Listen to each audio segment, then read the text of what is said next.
Muy bien, entonces estamos en este estudio titulado La cuestión escatológica, donde hemos estado hablando de esta temática tan importante, tan controversial y tan debatida también, porque ciertamente dentro de la iglesia cristiana sana hay distintos puntos de vista. Pero la idea de este estudio básicamente tiene que ver con guiar a la iglesia cristiana Antofagasta al entendimiento bíblico de una escatología sencilla y bíblica. Esa es la idea, ¿ok? Una escatología sencilla y bíblica. Ahora, esto está orientado, vuelvo a repetirlo, a la iglesia cristiana Antofagasta, porque yo como pastor tengo una responsabilidad con la Grey que Dios ha puesto bajo mi cuidado. Y la otra vez lo expliqué. Es necesario que uno enseñe como pastor conforme a la conciencia. Obviamente una conciencia dirigida por la palabra de Dios. Yo no puedo enseñar algo que no me convence, yo no puedo enseñar algo en lo cual veo contradicciones. Por ese motivo es que después de varios años ya he decidido realizar este estudio enfocado obviamente para los miembros y los participantes de esta iglesia local. Quizás hay algunas personas de otras iglesias que son miembros de otras iglesias que tienen una visión distinta a esto. Honestamente yo no les quiero convencer de nada. No es mi responsabilidad convencer de nada a nadie. Mi responsabilidad como pastor está circunscrita a esta comunidad de fe. De manera que yo no quiero rebatir, yo lo dije anteriormente, lo que estoy haciendo, esta enseñanza nace del respeto. El respeto por muy buenos hermanos que aman al Señor con todo su corazón, pero que tienen una visión distinta a la que he estado planteando durante este último tiempo. Así que no olvidando eso, que es como un punto primordial para que lo entendamos desde una perspectiva amistosa, amigable y bíblica, sin el ánimo de sentirse superior, ni mucho menos atacar o tratar a los hermanos que no tienen una postura como la que vamos a estar presentando, tratarlos como personas que no son cristianas o que no conocen al Señor o que no estudian harto la Biblia. Honestamente, ese no es el propósito. Desde la humildad de mi corazón lo enseño para dirigir a la congregación sobre la cual el Señor me puso como pastor, para que nos aunemos en la doctrina, porque sabemos, ya lo mencioné, tristemente anda mucho video por internet pululando con respecto a información de este tipo, y creo yo menester poder enseñar lo que la Iglesia Cristiana Antofagasta cree. Bueno, hoy día la tercera clase, y vamos a estar hablando de las presuposiciones interpretativas de los sistemas escatológicos. Presuposiciones interpretativas de los sistemas escatológicos. De eso vamos a estar hablando en esta oportunidad, ¿ok? No sin antes hacer un breve resumen de lo que mencionamos la clase anterior. Hablamos, ¿cierto?, de la popularidad de un sistema escatológico llamado el dispensacionalismo. Señalamos, ¿cierto?, que el dispensacionalismo es el más popular en Latinoamérica, por lo menos, de los sistemas interpretativos en cuanto a la doctrina de los últimos tiempos llamada escatología. Ahora mencionábamos que existen por lo menos algunos, el dispensacionalismo, algunas ramas, ha ido evolucionando, no es algo que se ha mantenido estático. Y por lo menos reconocemos la existencia del dispensacionalismo clásico, el dispensacionalismo revisado y también últimamente el dispensacionalismo progresivo. Ahora, en cuanto a esta enseñanza o postura escatológica, yo les dije que es muy importante hacernos por lo menos cuatro preguntas. En el primer lugar, ¿por qué creo lo que creo? ¿Me lo enseñaron o lo deduje? Eso es lo primero. En segundo lugar, el estudio exegético de cada uno de los pasajes mencionados me llevan a concluir lo que el sistema de interpretación señala. Eso es muy importante. Porque si yo, hermano, voy a enseñarle algo y usted ve el texto bíblico y ve ahí que están los elementos que he señalado, verdaderamente este sistema le va a convencer. Pero si yo le digo algo y usted va al texto, pero el texto no le dice todo lo que el sistema le está enseñando, evidentemente va a poner usted eso en tela de juicio. Por otro lado, otra pregunta, si leo la Biblia sin el conocimiento de ese sistema de interpretación, sin tener esa presuposición, ¿llegaría yo a las mismas conclusiones del sistema dispensacional? Esa es otra pregunta muy importante que debemos respondernos. Y en último lugar, hablamos de, y nos hicimos esta última pregunta señalando ¿Acaso la iglesia habrá creído siempre esto? Y a partir de ahí es que señalé que el sistema escatológico llamado el dispensacionalismo vendría siendo el más, el más novedoso.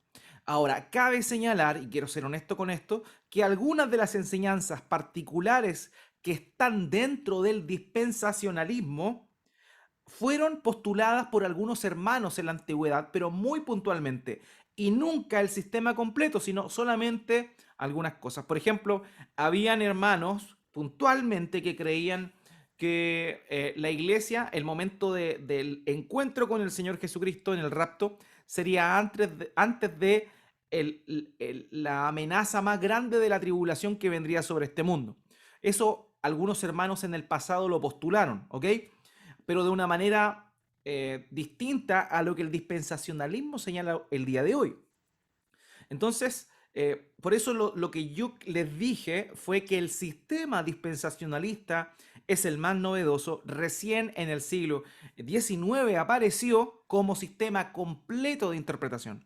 Anteriormente sí, ciertamente había nombres que habían postulado algunas ideas, pero nunca el sistema dispensacional completo. ¿Ok? Eso es algo relevante que cabe señalar.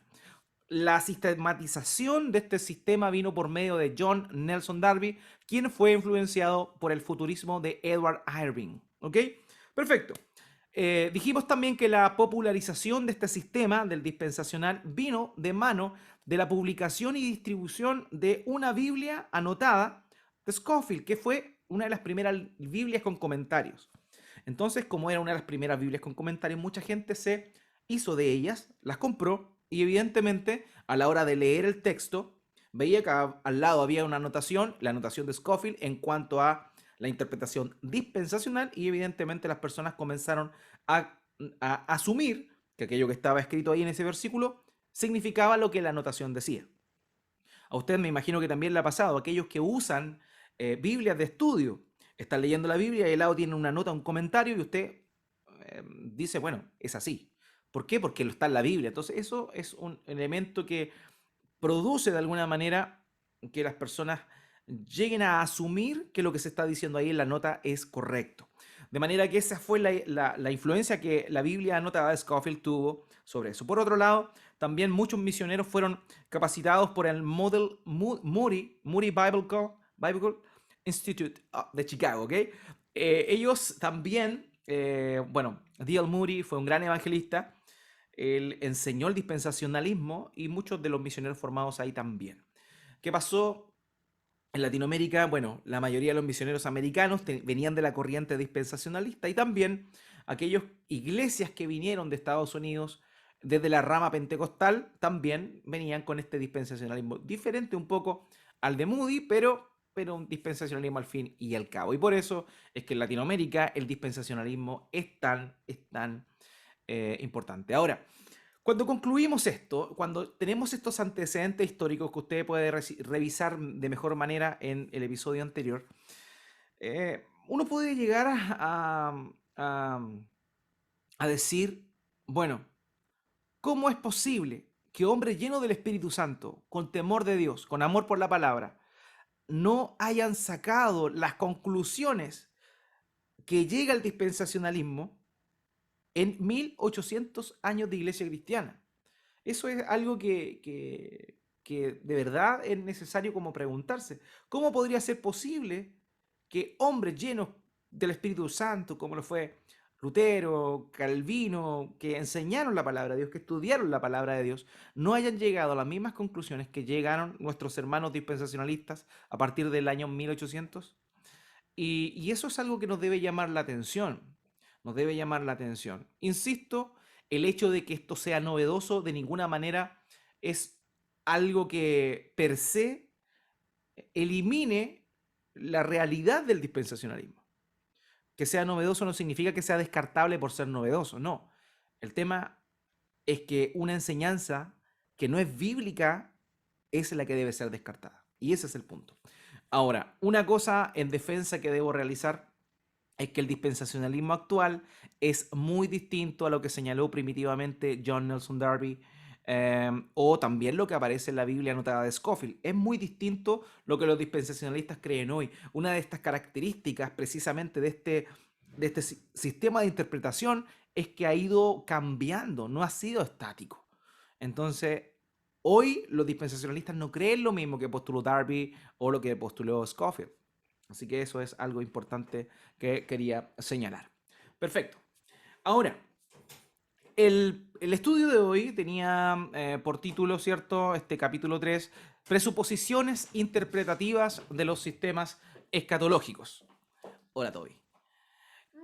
Presuposiciones, ¿cierto? Interpretativas de los sistemas escatológicos. Ahí sí. Perfecto. Ahora, una de las preguntas que a mí a lo largo de los años me han hecho es ¿por qué? ¿Por qué en el tema de la escatología existen tantas versiones o tantas visiones distintas de la escatología? ¿Cómo es posible que cristianos fieles que tienen el Espíritu Santo lleguen a conclusiones tan distintas? ¿Acaso no tienen el mismo espíritu? ¿Qué es lo que ha pasado entonces? Algunas personas me han preguntado eso. Ahora, con el tiempo he llegado a concluir definitivamente que no es un tema espiritual, no tiene que ver con que el Espíritu Santo a unos le revela la verdad y a otros no. No, porque el Espíritu Santo no trae confusión a su pueblo. No es una cuestión de la obra del Espíritu Santo, de la iluminación del Espíritu Santo, hermanos. Tiene que ver con algo mucho más tremendo. Tiene que ver con un punto radical, llamémoslo así, de la raíz, que es un asunto interpretativo. Y ahí viene el punto fundamental.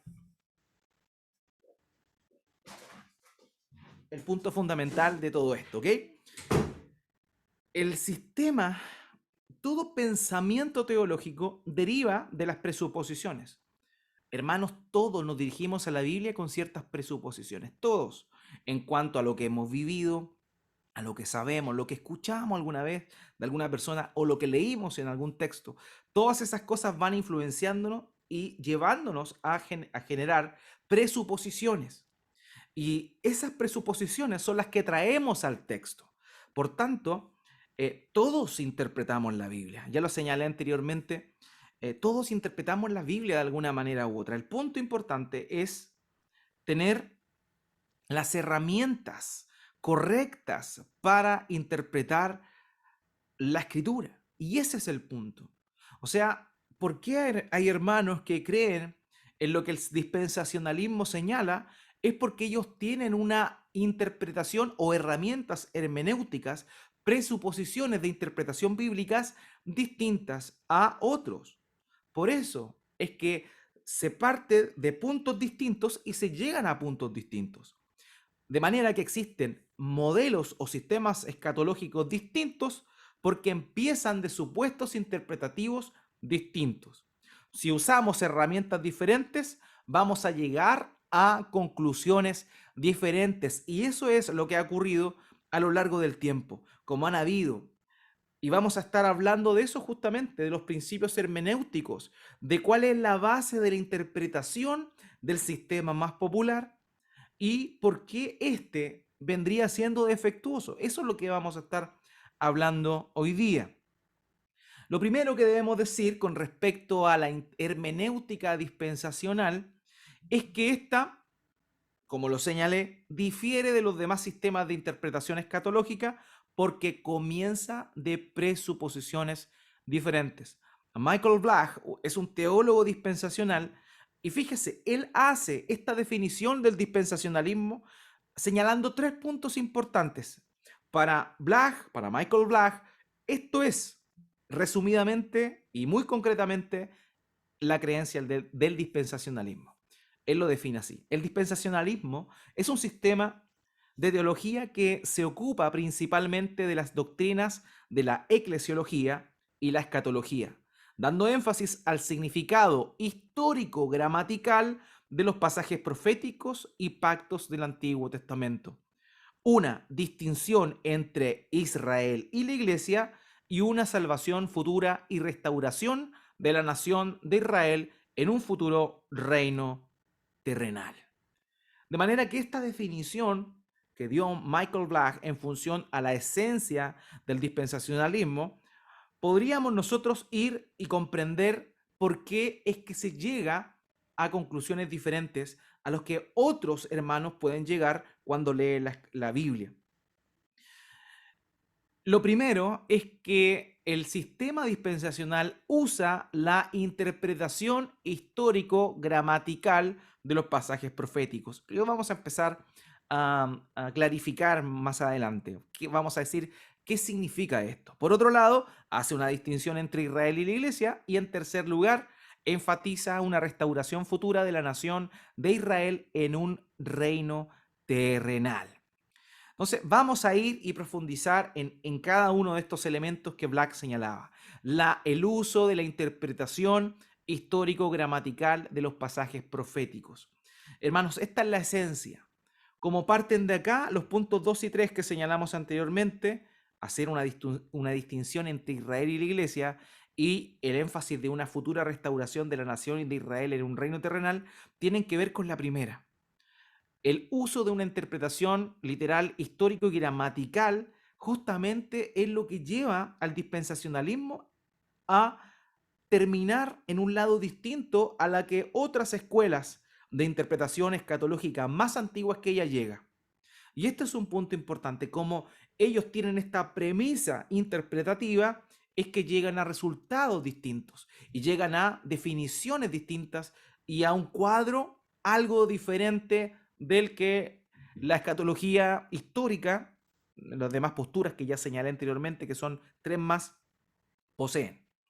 O sea, la idea de una interpretación histórico-gramatical tiene que ver con enfatizar lo que literalmente dice el texto en particular, sin olvidar y respetar las figuras de dicción, tipos, etc. O sea, la premisa del modelo de interpretación literal, histórico y gramatical es que ellos interpretan la Biblia principalmente de forma literal. Igual hacen uso y respeto de las figuras de dicción como las figuras literarias, la exageración, la hipérbole, el hipérbaton, la alteración del orden lógico, los paralelismos y todas estas cosas que son parte de las figuras literarias que usa la Biblia. Pero el énfasis que ellos le dan es en la literalidad. Y ese es un punto crucial. Paul Binware, que es un teólogo dispensacional, dice esto: de todas las reglas para la interpretación de la profecía, esta es la más importante. Pero cuando hablamos de una interpretación literal, ¿qué queremos decir realmente, dado que para todos es obvio que muchos pasajes proféticos están repletos de símbolos y figuras retóricas? Interpretamos literalmente cuando abordamos las palabras de un pasaje bíblico, básicamente del mismo modo que lo haríamos con cualquier otra literatura o cualquier conversación común y corriente. Aquí está. Hablan de que no van a usar la literalidad en todo contexto, pero vemos que sí, al final de cuentas termina señalando que va a aplicar la literalidad. Entonces ese es el punto. El uso de la literalidad que hacen los hermanos dispensacionalistas, sobre todo en el lenguaje profético, es el que los lleva a terminar en las conclusiones que ellos tienen.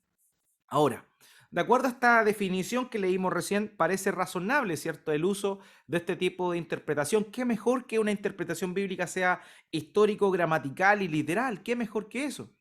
Pero el problema al final del día es que, honestamente, es la literalidad lo que va a primar. La literalidad va a primar. Y hay que ser honesto y justo con esto. Eso es lo que pasa, honestamente. Ahora, el método literal de la interpretación, continúa Binware, em, es aquel que da a cada palabra básicamente el mismo significado exacto que tendría en su uso habitual común y corriente. Se llama método de énfasis histórico-gramatical. Y el significado debe determinarse mediante consideraciones tanto gramáticas como históricas. Nuevamente esta definición viene siendo algo ambigua. Habla de la literalidad, pero también dice que van a respetar las consideraciones gramáticas e históricas. Entonces, claro, parece súper bien, ¿cierto? En conclusión. El problema no es la definición del sistema histórico literal gramatical, porque todos los cristianos usamos eso. El problema es cómo ellos aplican esto a la profecía, y eso es lo que vamos a estar desarrollando un poquito más. Hermanos, el uso de la literalidad es fundamental para la interpretación del sistema dispensacional, ¿ya? Y la literalidad es la que le da el sustento a toda la escatología dispensacional. No olvidemos que normalmente el dispensacionalismo está ligado al futurismo, es decir, a lo que va a pasar en el... No ven lo que dijo el Señor como algo que iba a pasar en el mediano plazo. No ven lo que dijo el Señor como algo que iba a pasar ahí, sino como algo que va a pasar en el futuro. Lo mismo sucede con Apocalipsis. El dispensacionalismo ve de manera futurista también lo que sucede en todo el mensaje de Apocalipsis. Entonces, es justamente la literalidad de la interpretación, o sea, ellos leen Apocalipsis y lo ven literal, que les hace, por ejemplo, llegar a la conclusión de un reino milenial futuro, un reino de 1000 años en el futuro. Por ejemplo, miren lo que el pastor MacArthur señaló. Él dijo, abandonar la interpretación gramático-histórica también conduce a descartar lo que la Biblia afirma respecto al reino milenial venidero de Jesús. ¿Se da cuenta? O sea, él dice que para que la iglesia o los cristianos crean en el reino milenial venidero es necesario sí o sí una interpretación gramático, histórica y literal. Pues claro, ese es el sustento, hermanos, de todo lo que creen, de todo lo que postulan, es el sustento justamente la forma de interpretación llamada histórico-gramatical que tiene un énfasis en la literalidad. Ya una de las quejas del sistema de interpretación dispensacional contra los otros sistemas de interpretación es que los demás tienden a espiritualizar la escritura. Usted siempre va a ver que cuando un dispensacional habla con respecto a las profecías del Antiguo Testamento, van a ser y van a decir, bueno, lo que pasa es que los demás sistemas tienden a espiritualizar, a ver esto de manera alegórica y no a verlo en su forma literal. Bueno, en realidad esta postura que ellos dicen no es tan así. Ciertamente hay personas que alegorizan todo, pero los demás sistemas de interpretación, hablando de hombres serios, no lo hacen. Y eso lo vamos a estar hablando también más adelante. Otro argumento que utilizan los dispensacionalistas para decir que la profecía debe interpretarse literalmente es decir lo siguiente, y tiene lógica. Todo, hermanos, todo lo que ellos creen tiene lógica. El problema es que dejan espacios en blanco que son justamente aquellos que contrarían lo que ellos postulan. Fíjese el argumento que utilizan ellos para decir que las profecías del Antiguo Testamento deben cumplirse literalmente. Ellos dicen lo siguiente. John Balbour, un teólogo también dispensacional, dice, el método literal, sostenido por el cumplimiento literal, el método literal de interpretar la profecía, ha sido justificado por la historia de su cumplimiento. Las profecías más improbables que rodean el nacimiento de Cristo, su persona, su vida y ministerio, su muerte y resurrección, se han cumplido literalmente. Por lo tanto, las profecías deben tomarse literalmente. La interpretación exacta sigue el patrón de la ley de cumplimiento establecido por las profecías ya cumplidas y de acuerdo con toda la doctrina. En términos sencillos, lo que Balbour está diciendo aquí es que los dispensacionales creen literalmente en las profecías del Antiguo Testamento porque las profecías de Cristo se cumplieron literalmente. Eso es. Entonces dicen, bueno, si las profecías de Cristo se cumplieron literalmente, todas las profecías del Antiguo Testamento deben cumplirse literalmente. Eso es un punto que, digamos, tiene coherencia en sí. El tema es que el Antiguo Testamento no solo tiene profecías sobre Cristo, sobre su primera venida y tan claras como se cumplieron literalmente, sino que también hay varias profecías del Antiguo Testamento con respecto a Cristo que no se cumplieron literalmente como está ahí. Una que siempre me señalo es aquella que aparece en Isaías con respecto a la aparición de Juan el Bautista. Dice, vos que claman en el desierto, enderezad las veredas. Dice, preparar el camino al Señor. Y esa esa profecía que aparece en Isaías no se cumplió literalmente en Juan. No se cumplió literalmente en Juan. Lo vemos claramente. Porque Juan no era una aplanadora de tierra, literalmente. Juan no era esta gente que hacía caminos. No. Si hubiese sido un cumplimiento literal, eso es lo que hubiera pasado. Esa profecía sobre la función de Juan como preparador, allanador del camino para que la gente llegara a Cristo no es literal, es simbólica. Entonces, no todas las profecías que tienen que ver con Cristo y su ministerio del Antiguo Testamento se interpretan literalmente en el Nuevo Testamento. Sí, ciertamente hay muchas. Por ejemplo, lo mencionamos hace un tiempo atrás en los sermones del domingo, cuando el Señor Jesucristo entra montado en un asno. Eso estaba escrito en Zacarías. Literalmente el Señor lo cumplió. Pero hay otras cosas que no cumplió literalmente. Se cumplió el sentido de lo que estaba diciendo ahí, pero no literalmente. Entonces, no podemos generalizar. Es cierto lo que dicen ellos.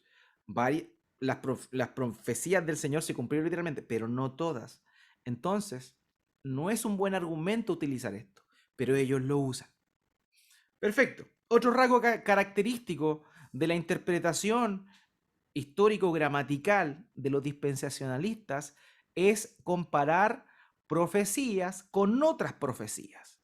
Y algo muy común que hacen el dispensacionalismo, por ejemplo, y usted cuando vea una enseñanza de los hermanos que hablan de estas cosas, lo que hacen, por ejemplo, es unir y mezclar, tratar de interpretar Daniel con Apocalipsis, por ejemplo, o Zacarías con Apocalipsis, y tratan de comparar los elementos de las profecías. O sea, eso es lo que hacen, comparan profecías con otras profecías.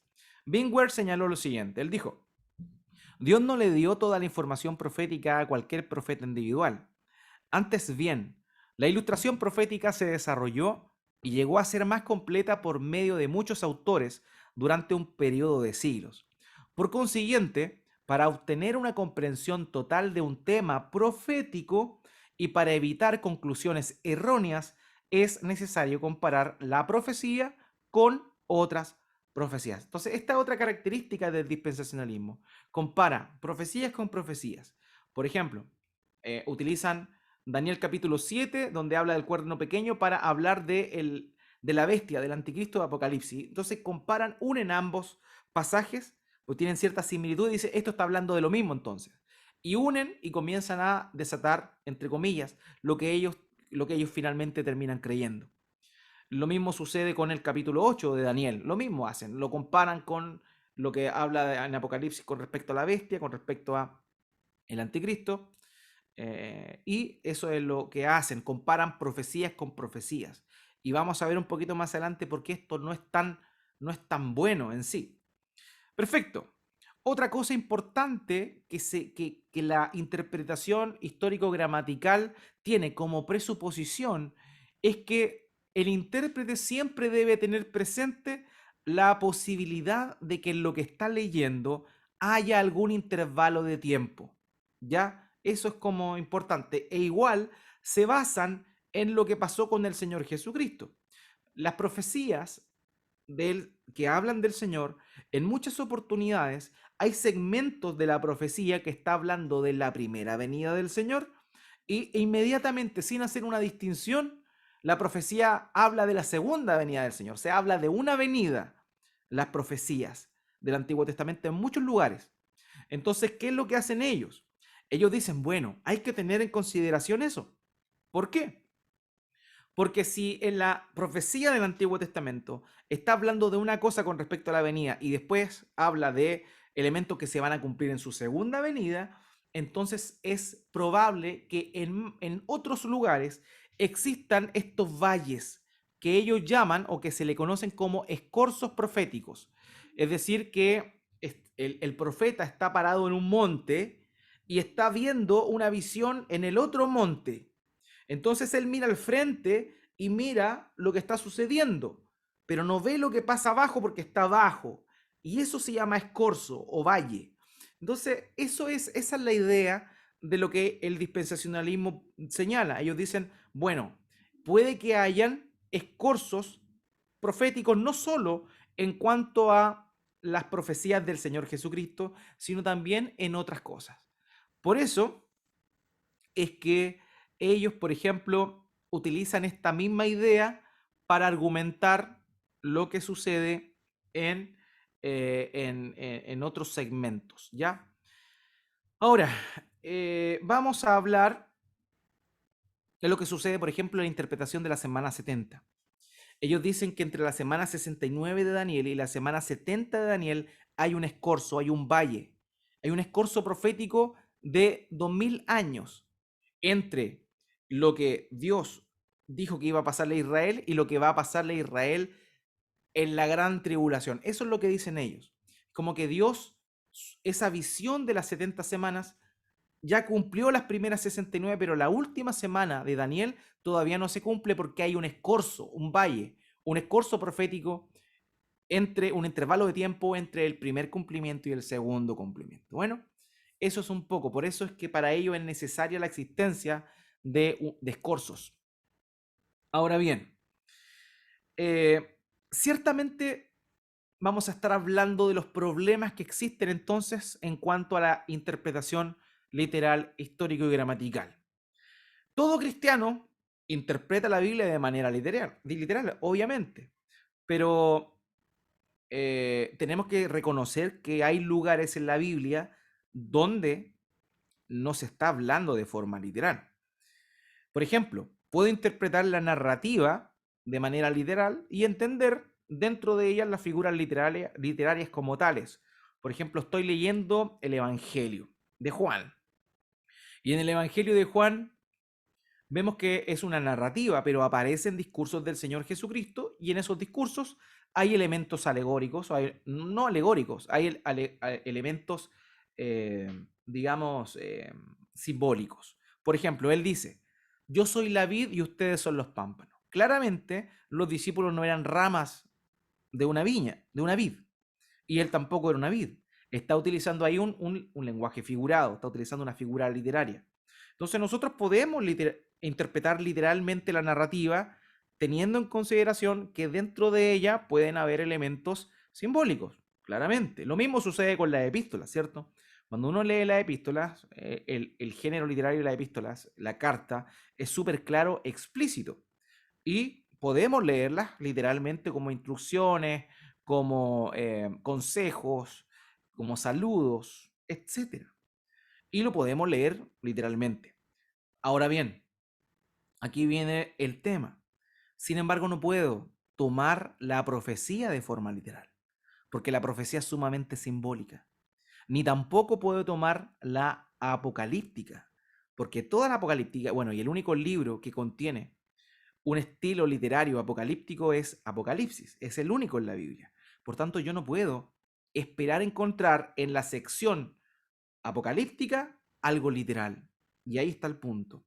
Por tanto, hermanos míos, el problema es hermenéutico de interpretación. El dispensacionalismo lo que hace con su interpretación histórica y gramatical es interpretar todo literal, pero lo que hace es no respetar el género literario del libro en cuestión. Y ese es el punto. Es súper sencillo. Yo no puedo interpretar un poema de una manera literal porque sé que es un poema. Ciertamente un poema va a tener elementos reales, pero sabemos que al ser un poema tiene elementos simbólicos también. ¿Por qué? Porque el género literario del poema es así. Bueno, con la apocalíptica y con la profecía pasa lo mismo. Tiene elementos reales ciertamente, pero está cargado de un lenguaje simbólico, por tanto yo no puedo llegar e intentar interpretar todo de forma literal. Y ahí está el gran problema. Y eso puede llevar a la persona, a cualquier persona, a interpretar de manera antojadiza un segmento. Puede decir, bueno, esto es literal y esto otro es simbólico. ¿Por qué? Porque voy a primar lo literal primero. Entonces, cuando me aparece un elemento simbólico, esto es simbólico. Pero aquello que yo creo que es literal.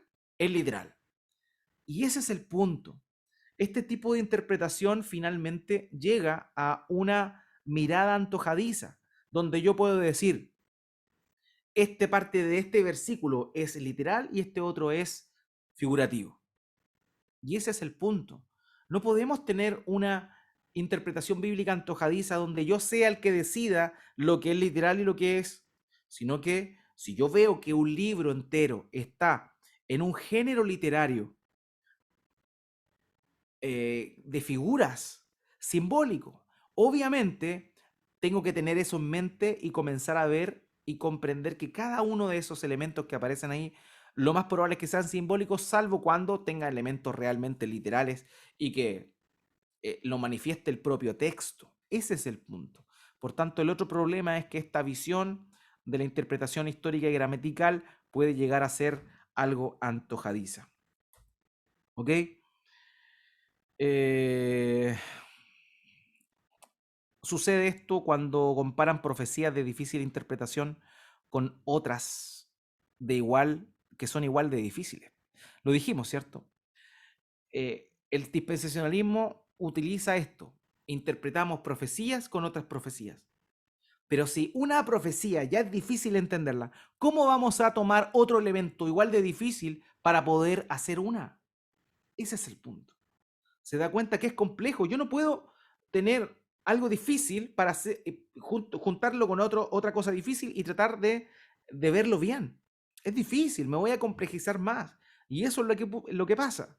Bueno, Bingware señaló lo siguiente. Él dijo, Apocalipsis 20 habla acerca de un reino milenario futuro, el cual se dice que durará 1000 años. Pero estaríamos presididos por serios errores si diéramos por supuesto que todo lo que Dios ha dicho acerca de este aspecto del reino se encuentra en Apocalipsis 20. Los profetas del Antiguo Testamento han hablado mucho sobre el tema del reino milenario y a fin de entender Apocalipsis 20 correctamente es esencial remitirse a Isaías, Daniel, Jeremías y otros para averiguar lo que han dicho. Entonces ellos dicen, bueno, tenemos esto, Apocalipsis, lenguaje profético, busquemos qué otros textos proféticos utilizan elementos similares y los comparamos. Y ahí llegamos a eso. Entonces eso es lo que ellos hacen.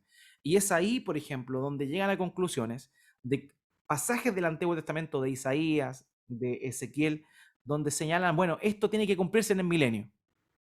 ¿Por qué? Porque de acuerdo a lo que ellos estiman del milenio, como un reino de 1000 años terrenal, ellos ven algunas profecías del Antiguo Testamento y dicen, esto se parece, está hablando de eso. Ese es el punto, que nuevamente llega a interpretaciones antojadizas. ¿Por qué? Porque es claro, está intentando dilucidar lo que es difícil con otra cosa más difícil. Y eso es negativo, lo que complejiza todo el panorama. Así que eso es un punto importante. Lo otro que les señalé, que ellos dicen que hay que tener en consideración los intervalos de tiempo, bueno, el dispensacionalismo señala que hay un lapsus entre la semana 69 y la 70, diciendo que la última semana de la profecía de Daniel capítulo 9 aún no se ha cumplido. Entonces, estas presuposiciones de los dispensacionalistas son las que justamente los llevan a tener esta mirada y los llevan a concluir aquellas cosas. ¿Ok? Bueno, el segundo punto, hablamos de la interpretación, ¿cierto? La interpretación. El segundo punto que caracterizaba al dispensacionalismo es una distinción entre Israel y la Iglesia. Derivado de la interpretación literal es que el dispensacionalismo asume el cumplimiento literal de algunas promesas hechas al Israel nacional. De manera que ven a la iglesia, y ese es el punto, el dispensacionalismo ve a la iglesia como algo aparte del plan original de Dios. Lo ve como un paréntesis. Es muy común entender esa o encontrarnos con esa palabra dentro de la enseñanza de los hermanos dispensacionales. La iglesia es un paréntesis, dicen ellos. Bueno, no es así. Ellos creen eso. ¿Por qué?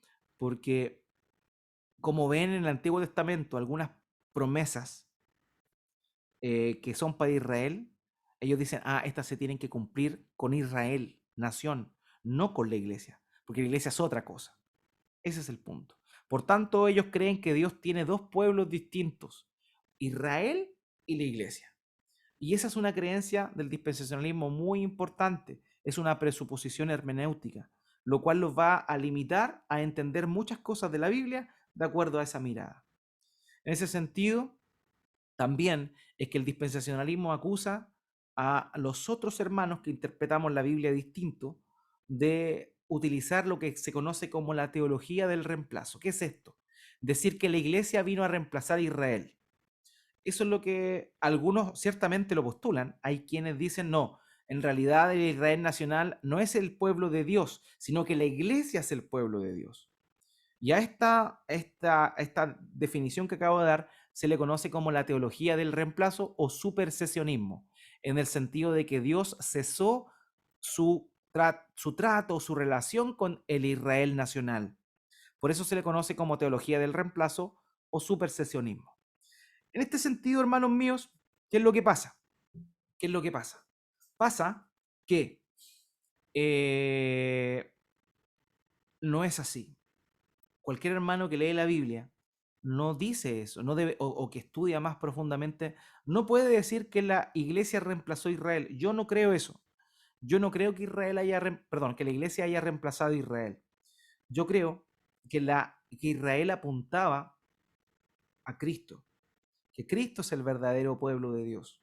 Y en Cristo nosotros, su iglesia, recibimos las bendiciones de Dios. Pero cuando hablo de iglesia, no me estoy refiriendo a los gentiles. Cuando hablo de iglesia, me estoy refiriendo a todos aquellos que por medio de la sangre de Cristo han sido perdonados sus pecados. De manera que los santos del Antiguo Testamento, como los del Nuevo Testamento, los que antes de la obra de Cristo creyeron y tuvieron fe en Dios por medio de la revelación que tenían hasta ese momento, tanto como los de después, son un solo pueblo en Cristo. Así que la iglesia, el pueblo de Dios, no viene a reemplazar a Israel nacional. No, el verdadero Israel de Dios es Jesucristo. Él es el verdadero Israel. Él es el verdadero hijo de Abraham. La simiente de Abraham es Cristo, de acuerdo a lo que Pablo le dice a los Gálatas en el capítulo 3. Y el pueblo de Dios, la iglesia, constituido por todos los creyentes, sean judíos o gentiles, todos ellos vienen a recibir las promesas que Dios dio a su simiente, que es Cristo. Esa es lo que yo creo particularmente. La iglesia no reemplaza al Israel nacional. El Israel nacional era una tipología de Cristo, quien es el verdadero pueblo de Dios, y por intermedio de Cristo es que nosotros como creyentes, seamos judíos o seamos gentiles, no judíos, somos parte del pueblo de Dios. ¿Ok?